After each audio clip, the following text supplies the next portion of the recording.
शब्द शब्द जोडून ज्याला कविता करता येते, शब्द शब्द जोडून ज्याला कविता करता येते, कुणाच्याही मनावरची जखम त्याला सहज भरता येते. हो ना? वा. रसिका हो, कवीचं नुसतं असणं सुद्धा एक कविता असते बरं का. कवीपासून भाववाचक नाम बनवलं की कविता होते, असं अशोक शहाणे म्हणतात. स्वला भेदणारा, अहमला प्रत्येक क्षणी सुरुंग लावणारा संवाद म्हणजे कविता.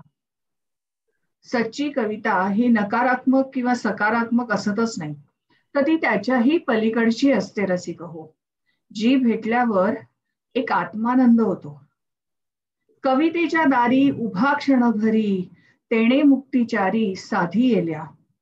चांगली कविता असं देहभान हरपायला लावते.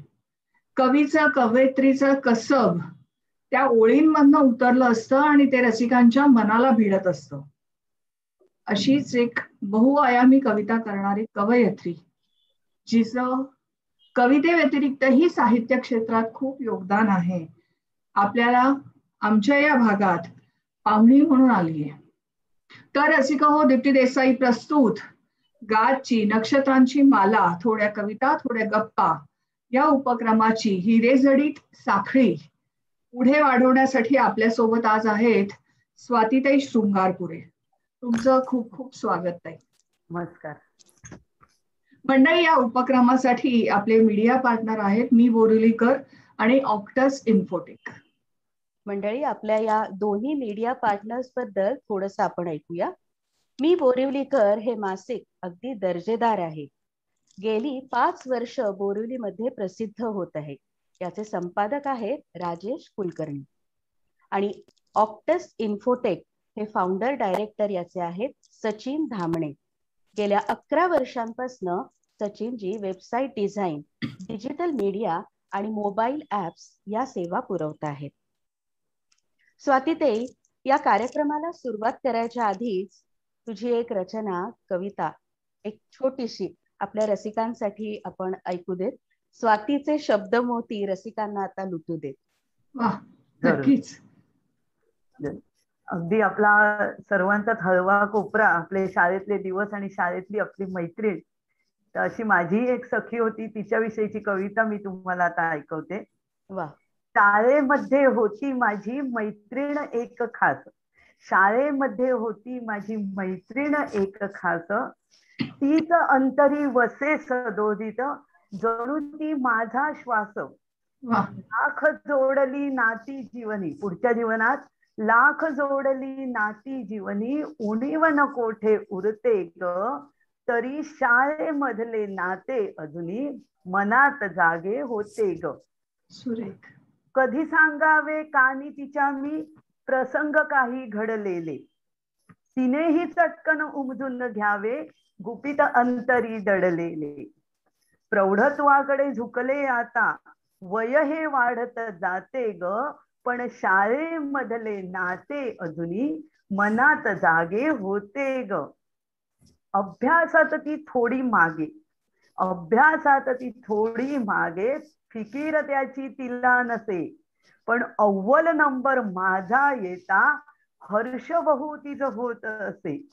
हात घेऊन हाती माझा जल्लोष यशाचा करते ग, पण शाळेमधले नाते अजूनही मनात जागे होते ग.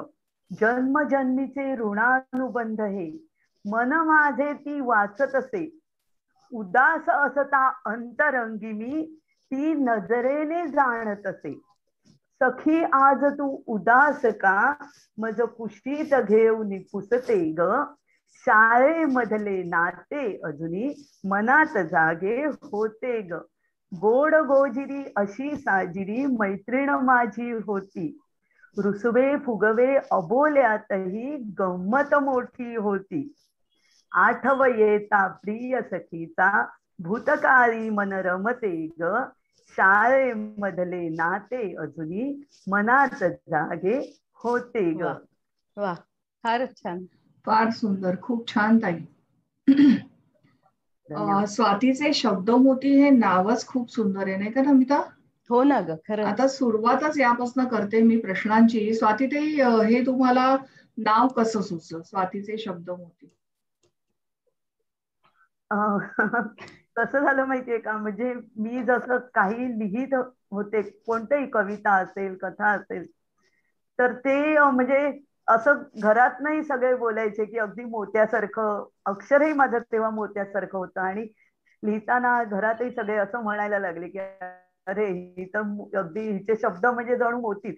आणि त्यातनं मग मी माझ्या प्रत्येक लिखाणाला मी असं नाव देत गेले की स्वातीचे शब्दमोती. मग जेव्हा मी शब्दमोती साहित्य मंच सुरू करायचं ठरवलं, तेव्हाही मग मी तेच नाव, म्हणजे ओघानेच आलं ते की हेच नाव आपण आपल्या संस्थेला देऊया आणि ह्या नावानेच सुरुवात करूया. कारण असंही स्वातीचे शब्दमोती ह्या नावाने मी लिहितच होते. म्हणून मग जेव्हा शब्दमोती साहित्य मंच सुरू केला तेव्हा नाव काय द्यायचं ते म्हणजे असं माझ्या मनाने ठरवलंच होतं की माझी जी संस्था असेल ती शब्दमोती साहित्य मंच. किती आणि ते समर्पक तसंही, नाव आहे. हो ना, हो, समर्पक अगदी. ते स्वाती नक्षत्रावर काहीतरी मला वाटतं शिंपल्यात पडलेल्या हो पाण्याचा थेंब हो मोती होतो. हो म्हणजे खरंच किती तो असा समसम संयोग हो ना, जुळून आल्यासारखा झालाय. फार खरंच छान. खरंच.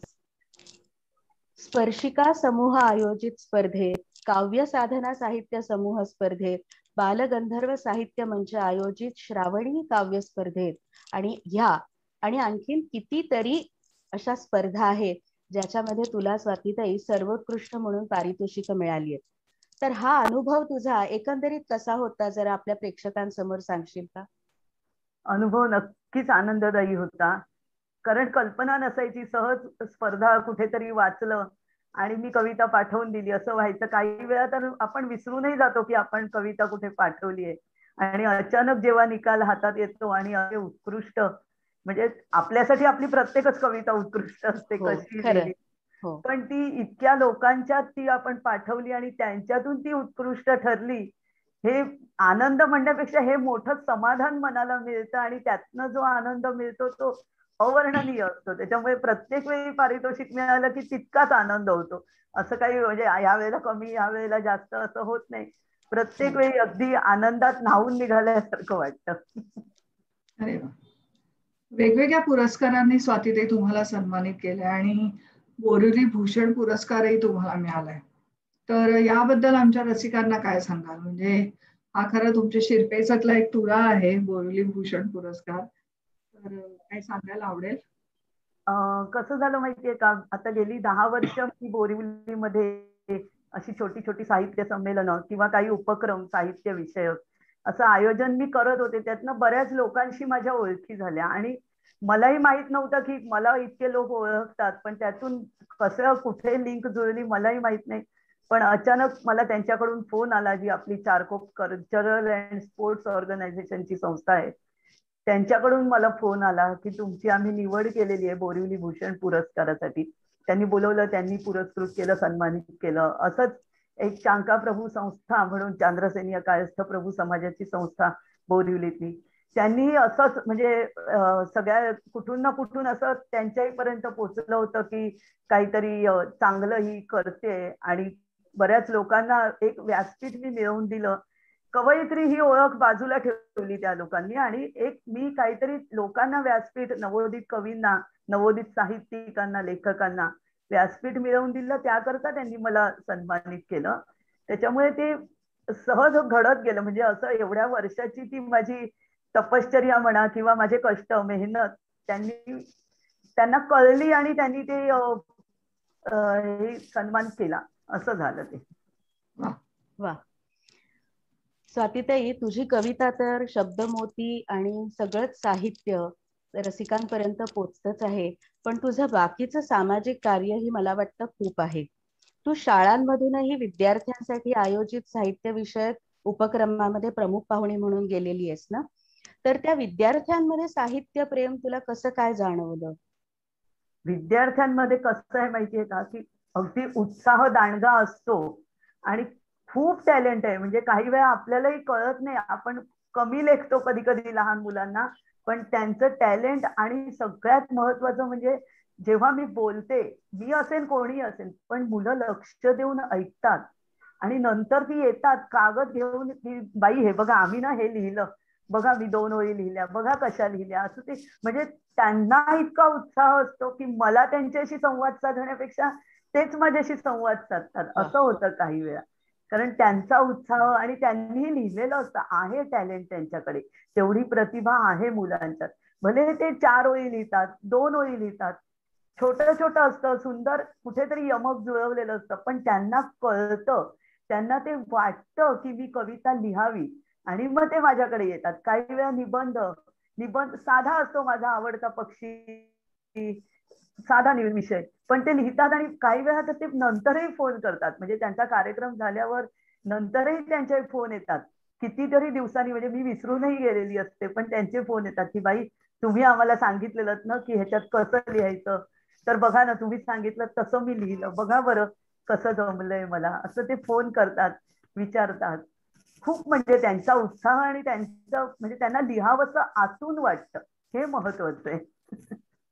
बरोबर. पण म्हणजे हा साहित्य वारसा अशा पद्धतीने तुम्ही छोट्या मुलांपर्यंत नेता आहात, हे खरंच कौतुकास्पद आहे. कारण हल्ली एक जनरल आरोप केला जातो की मुलांना किंवा तरुणांना साहित्यात इंटरेस्ट नाही. तर नक्कीच तुम्ही सांगताय त्याप्रमाणे बघायला गेलं तर चित्र सुखावह आहे असं म्हणायला हरकत नाही. नक्कीच. फक्त आपण इंटरेस्ट निर्माण करावा लागतो, की आपण बोलून त्यांना जे वाटतं ना त्याच्यातनं त्यांचं विकास, मनाचा विकास, आणि त्यांना हे वाटत जातं की मी लिहू शकेन, मी लिहू शकतो, हे आपल्याला थोडं करावं लागतं. मुलं खरंच टॅलेंटेड आहेत. स्वातीताई, अखिल भारतीय मराठी साहित्य संमेलनात 3 वेळा निवड होऊन कविता सादरीकरणाचा मान तुम्हाला मिळालाय. हा अनुभव नक्कीच थ्रिलिंग आहे. म्हणजे मला तर हे वाचूनच खूप असं थ्रिल्ड वाटलं होतं की अरे हो ना. काय मस्त प्रकार. तर तुमचाही अनुभव काहीतरी असाच असणार, तर तो प्लीज शेअर करा ना. कसं झालं माहितीये का, की त्यांच्याकडून असं प्रस्ताव येतात की तुम्ही कविता पाठवा, आणि मी सहज म्हणून मी पाठवली, असं काही अपेक्षा नव्हती की माझी कविता ते निवडतील, असं काहीच. कारण मला पहिल्या वेळेला पाठवली तेव्हा मलाही अनुभव नव्हता की कसं असतं. कॉलेजमध्ये असताना कधीतरी साहित्य संमेलन फक्त एक प्रेक्षक म्हणून जाऊन पाहिलं होतं एखाद्या दिवशी, असं बाकी काही संबंध नव्हता. पण असंच कुठेतरी वाचलं की ते त्यांनी कविता मागवल्यात आणि मी पाठवली, आणि त्यांनी मला बोलवलं की तुमच्या कवितेची निवड झालेली आहे, तुम्ही या. गेले, सादर केली. खूपच वेगळा अनुभव होता तो, की एवढे लोक आणि एवढे मोठमोठे साहित्यिक समोर बसलेले असताना आपण आपली कविता सादर करणं खरंच खूप वेगळा आणि खूप छान अनुभव तो होता. आणि त्यानंतर मग प्रत्येक वेळी मी पाठवत गेले, माझ्या कवितेची निवड होत गेली, आणि सादरीकरणाला ते बोलवतात त्याप्रमाणे जाऊन मी कविता सादर केली. पण हा अनुभव वेगळा असतो, कारण साहित्य संमेलन ह्या नावातच आपण म्हणतो ना, नावातच सर्व काही आहे तसं होतं, खरी आणि गोष्ट. स्वतःसाठी अभिमानास्पद आणि एक वेगळा अनुभव की आपण साहित्य संमेलनात जाऊन आपली कविता सादर केली, हा एक खूप छान मला अनुभव मिळाला. आणि तिकडे सगळी मांदियाळी असते नाही का, फक्त हो. कवी किंवा म्हणजे सगळेच साहित्यिक असतात नाही का. सगळे रसिक असतात, मुख्य हो त्या ना, रसिक. रसिकांच्या हा, समोर खरंय. एक त्यांच्याकडून जो फीडबॅक आपल्याला मिळतो तो वाखाणण्याजोगा असतो, हो ना. असं. स्वातीताई, शब्दमोती साहित्य मंचाच्या कार्याबद्दल थोडं आपल्याला सगळ्यांना सांगशील का? शब्दमोती साहित्य मंच साठी कसं झालं माहितीये का, मी सुरुवातीपासून इतर अनेक संस्थांबरोबर मी कामं केली, आणि असं माझ्या लक्षात आलं की खूप नवोदित साहित्यिक आहेत की ते सुंदर लिहितात, पण त्यांना व्यासपीठ मिळत नाही. ते कुठे व्यक्त होणार, लिहिलेलं वहीतच किती दिवस राहणार, लोकांपर्यंत पोचलं पाहिजे, पण ते नवोदित असतात ते काय. आणि कसं असतं माहितीये का, सुरुवातीलाच कोणीच अगदी काही मंगेश पाडगावकर नसतो किंवा बाभो बोरकर नसतो, हळूहळूच होतात. कधीतरी मंगेश पाडगावकरांनी पण एक कविता लिहिली असेल, कोणी कौतुक केलं असेल, कोणीतरी त्यांनाही व्यासपीठ दिलं असेल, तेव्हाच ते पुढे गेले. असा विचार करून मी ठरवलं की आता मला बऱ्याच जणांबरोबर, काही संस्थांबरोबर मी कामं केल्यामुळे अनुभव तर थोडाफार होता, आणि मुख्य माझा असा ध्यासच होता की मी ह्यांना व्यासपीठ मिळवून देणार. आणि खूप ओळखी झाल्या होत्या वेगवेगळ्या नवोदित कवींशी, कवींचा विश्वास माझ्यावर जास्त बसलेला, साहित्यिकांचा, कथाकार होते, कवी होते, की ह्या ताई आम्हाला काहीतरी चांगलं देत आहे. मग मी त्यातूनच मी असं ठरवलं की मी स्वतः हे करू शकेन, आणि मी करू शकले तर कसं आहे की आतापर्यंत फक्त कवी संमेलन मी अटेंड केली होती, पण जर मी माझंच व्यासपीठ जर मी निर्माण केलं तर कथाकारही आहेत, लेखकही आहेत जे सुंदर ललित छोटस एखादा लेख निबंध लिहितात, कथा लिहितात, नवोदित आहेत म्हणून त्यांना एकदम काही प्रथितयश ते नाही आहेत, नवोदित आहेत, त्यांनाही मी व्यासपीठ देऊ शकेन. मी जर माझा स्वतःचाच मंच असेल तर आणखी काही उपक्रम मी त्यांच्यासाठी घेऊ शकेन. असा विचार करून मग मी हा शब्दमोती साहित्य मंच सुरू केला. आणि माझ्या म्हणजे मी सगळ्यांनाच तिकडे मंच दिला की कथाकार, लेखक, कथाकथन करणारे, अभिवाचन किंवा साधं एक निबंध, एखादा लेख छोटासा, या इकडे माझ्या मंचावर या, तुम्ही सादर करा, लोकांची वाहवा मिळवा आणि तुम्ही सुद्धा लोकांना वाहवा द्या. असं नाही की प्रत्येक वेळी मीच सादर करतोय, लोकांनीच माझ्यासाठी टाळ्या वाजवाव्यात. तुम्ही पण त्यांच्यासाठी टाळ्या वाजवा, त्यांना भरभरून दाद द्या. ह्यासाठी हे सगळं मी सुरू केलं आणि खरोखर मला खूप चांगला प्रतिसाद त्याचा मिळाला. आणि खूप लोकांनी माझ्या मंचावरून आजही म्हणजे येतात, कविता सादर करतात, कथा सादर करतात, पुढे जातात, ते पुढे मोठे होतात खूप, पण ते शब्दमोतीला लक्षात ठेवतात की शब्दमोतीच्या मंचावर मी पहिलं सादरीकरण केलं. हे मात्र ते आवर्जून सगळ्यांना सांगतात आणि हेच माझं यश, मला हेच तर हवंय, दुसरं मला काहीच नकोय. त्यांनी पुढे जावं हाच माझा ध्यास आहे ना, असं आहे. तुम्ही आता जे म्हणालात ना त्याच्यावरनं मला कुसुमाग्रजांच्या ओळी आठवल्या की पाठीवरती हात ठेवून नुसतं लढ म्हणा. खरं त्या कवितेचा कॉन्टेक्स्ट वेगळा असला तरी सुद्धा नवोदित कवींना, कवयित्रींना अशा पद्धतीने प्रोत्साहन देणं आणि त्यांना लढ म्हणून एक सांगणं की चला उतरा मैदानात, मी आहे, हे खूप म्हणजे ह्या अशा पाठिंब्याची गरज असते स्वातीताई, आणि खूप वाखाणण्याजोगं काम कौतुकाची आहे. छाप त्यांना हवी असते, फक्त नक्कीच. कौतुकाची छाप हवी असते आणि त्याच्यानेच ते पुढे जातात. प्रत्येक वेळी आपण अरे चल तुला काय लिहिता नाही आलं असं म्हणून चालत नाही. थोडं लिहिलं हरकत नाही, तुम्ही छान लिहिलं, अजून तुम्ही चांगला प्रयत्न करा असं म्हटलं की त्यातनं त्यांची कविता फुलत जाते आणि ते पुढे जातात. तो त्यांचंही ते यश असतं. असं आहे. स्वातीताई, एक अनवर मिर्झांच्या ओळी आठवतात मला. खूप खूप सोसल्यावर वाहून गेलेलं काहीतरी, खूप खूप सोसल्यावर वाहून गेलेलं काहीतरी, कविता म्हणजे खूप खूप सांगितल्यावर राहून गेलेलं काहीतरी. तुम्हाला असं वाटतं का? तुमचं काय मत आहे? माझ्या बाबतीत म्हणाल तर खरंच असं काहीच होऊ शकतं. कारण काही वेळा आपण म्हणतो ना, वेदनेतूनच कविता जन्म घेते.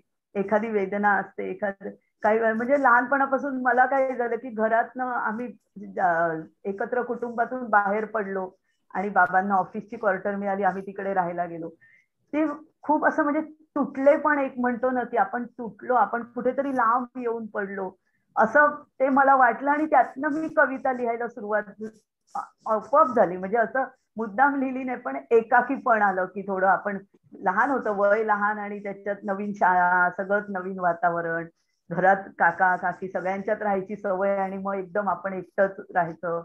त्या सगळ्यातनं कविता माझी फुलत गेली, म्हणजे कविता जन्माला आली असं म्हटलं तरी हरकत नाही. आणि मग ते पुढे पुढे लिहित राहिले, मग हळूहळू कथा, निबंध ते आपोआप आलं. म्हणजे पण हे असं होतं की अशा पद्धतीने सहज म्हणजे काहीतरी फार मोठी वेदना नसते, फार मोठं दुःख नसतं, अगदी साधी गोष्ट, एकत्र कुटुंबातनं कधी ना कधी आपण बाहेर येतो, स्वतःचं वेगळं घर, पण त्यातनं पण घरातल्या मुलांना काही वेळा ते किती संवेदनशील मन असतं आणि त्यातनं कवी मन हे संवेदनशील असावंच लागतं, तरच कविता आपण, आपलं मन संवेदनशील असतं तेव्हाच आपण लिहू शकतो.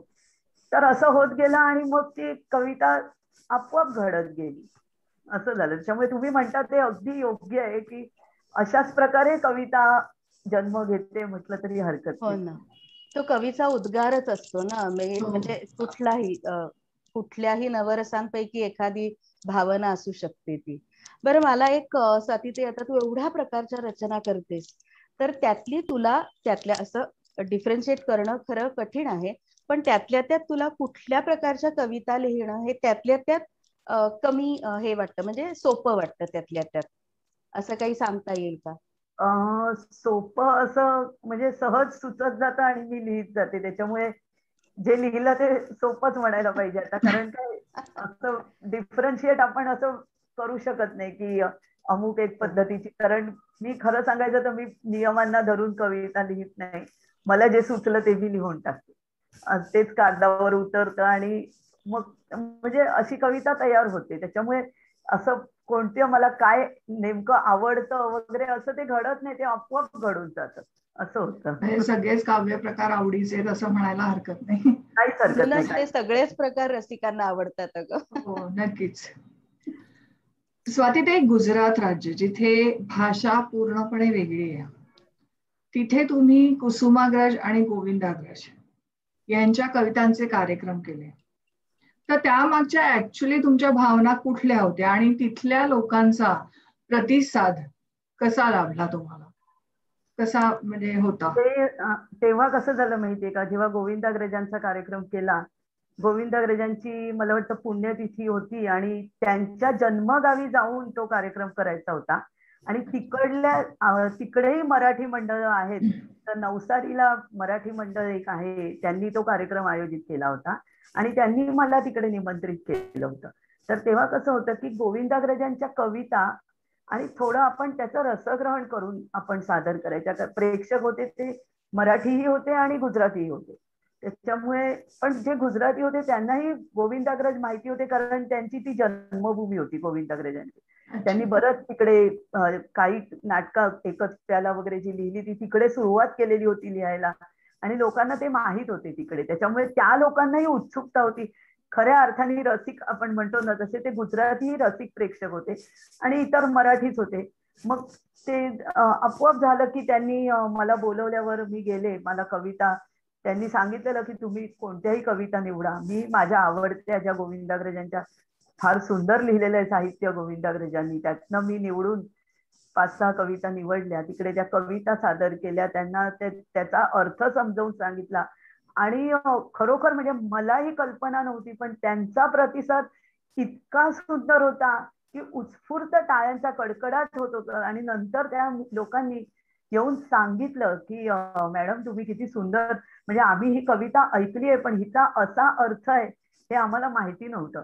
काही वेळा असं होतं की आपण कविता आपण आपलं बोलत जातो, चाल असते छान लावलेली, छान वाटतं, अर्थ आपल्याला कळलेला नसतो तरी पण बोलतो. तर तसं त्या लोकांनी सांगितलं की आम्ही इतकं सुंदर तुम्ही सांगितलं आम्हाला की आम्हाला हे माहिती नव्हतं. ही कविता आम्ही खूप वेळा ऐकली. तिकडेही मराठी माध्यमाच्या शाळा आहेत, तेही मराठी माध्यमात शिकलेले लोक होते. आम्ही ऐकलं ताई, पण तुम्ही जे सांगितलं ना खूप छान, तुम्ही म्हणजे त्यांचा प्रतिसाद मला खूप चांगला मिळाला. खूप त्यांनी उत्स्फूर्त प्रतिसाद दिला. इतकं कल्पना नव्हती, कारण मी असं समजत होते की नवसारी फारसं काय मोठं शहर नाहीये, छोट्याशा गावात, आणि त्यातही ते गोविंदाग्रजांचं गाव आणखी आतमध्ये होतं. म्हटलं इकडे कोणाला आपलं काय कळणार आहे. पण नाही, पण त्यांनी खूप छान अगदी मनापासून त्यांनी ऐकलं. शेवटपर्यंत ते लोक बसून होते आणि त्यांनी ते ऐकून त्यांनी नंतर अक्षरशः माझ्या भोवती गराडा पडला लोकांचा आणि त्यांनी खूप सांगितलं की हे खूप छान तुम्ही आम्हाला सांगितलं. असं आहे. तिथेही नुसतं ऐकूनही माझ्या अंगावर असा शहारा आला की खरोखर आपण असं म्हणतो ना, असं साहित्याला काही अशी भिंत नसावी, भाषेला काही अशी भिंत नसावी. ते फक्त तिथे उलगडून सांगितल्यावर किती ते पोचलं ना. म्हणजे एक रसिक आणि एक साहित्यिक याच्या मधला खरोखरीच दुवा असायला पाहिजे, कसं नाही का. बरं, मी काय म्हणते, स्वातीताईच्या ना कविता खूप छान असतात, पण त्यातल्या त्यात हास्य कविता आणखीन छान असतात. स्वातीताई, एखादी हास्य रचना तुझी आता आपण रसिकांसाठी उलगडून दाखवशील का प्लीज? जरूर जरूर. माझी एक कविता तुम्हाला ऐकवते. कवितेचं शीर्षक आहे हिरो. काल बरं का रात्री गंमत झाली किती, काल बरं का रात्री गंमत झाली किती, नेहमी सारखीच माझी झाली फजिती. झोपायला मी जाणार इतक्यात खणखणला फोन, लावला चटकन कानाला आणि बोलले हॅलो कोण. आवाज आला समोरून, मी धर्मेंद्र सिनेस्टार, तुझ्यासोबत फिरायला जायचा आहे माझा विचार. हेमाचं आणि माझं फारसं आता पटेना, पहिल्या पत्नीबद्दल तर बिलकुल प्रेम वाटेना. आहेस तू समजूतदार आणि खूप खूप हुशार, दिसतेसही छान आणि कविता तुझ्या सुरेख फार. ऐकून ती स्तुती सुमन मनात लाडू लागले फुटायला. चटकन वेळ ठरवून मीही तयार त्याला भेटायला. कॉलेजात असताना बरं का नमिता, तो होता माझ्या मनात. सिनेमे त्याचे पाहायचा मला जडला होता नाद. चटकन तयार झाले मी ठेवणीतली साडी नेसून. इतक्यात आला धर्मेंद्र आलिशान गाडीत बसून. मला बोलला, चल आधी मस्त फिरून येऊ, 5 स्टार हॉटेलमध्ये जेवायला जाऊ. गेलो मग गेटवेला, फिरलो तिथे खूप. गप्पा गोष्टी झाल्या, मग लागली सडकून भूक. मग गेलो ताजमध्ये, त्याने मागवली स्पेशल हंडी. मला मात्र खावीशी वाटली साधीशीच खिचडी. मला कुठली सवय ताज हॉटेलची. बोलण्यात त्याच्या सतत पैशाचीच भाषा. बढाया होत्या वाढत. सतत सिगरेट ओढत होता धुराचं वलय काढत.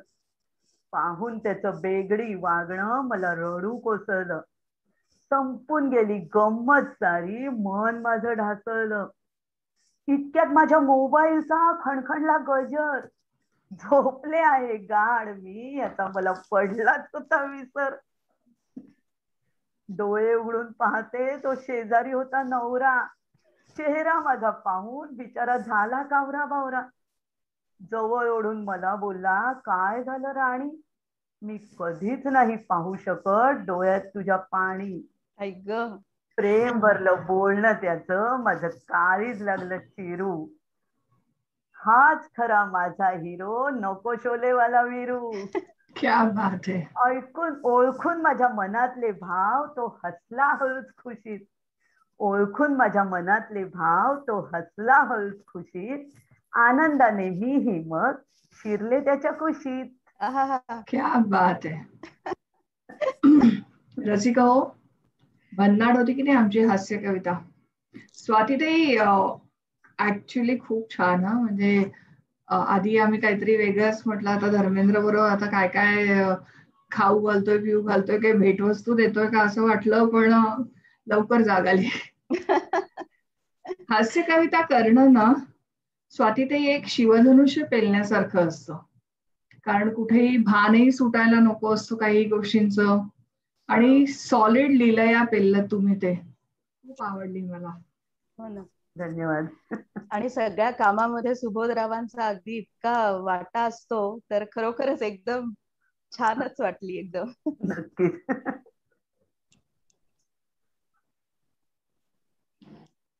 शब्दमोती साहित्य मंचाच्या आपल्या आता अध्यक्षा या नात्याने आपले पुढचे काय कार्यक्रम असतील ते जरा सांगू शकशील का स्वातीताई? हो नक्कीच.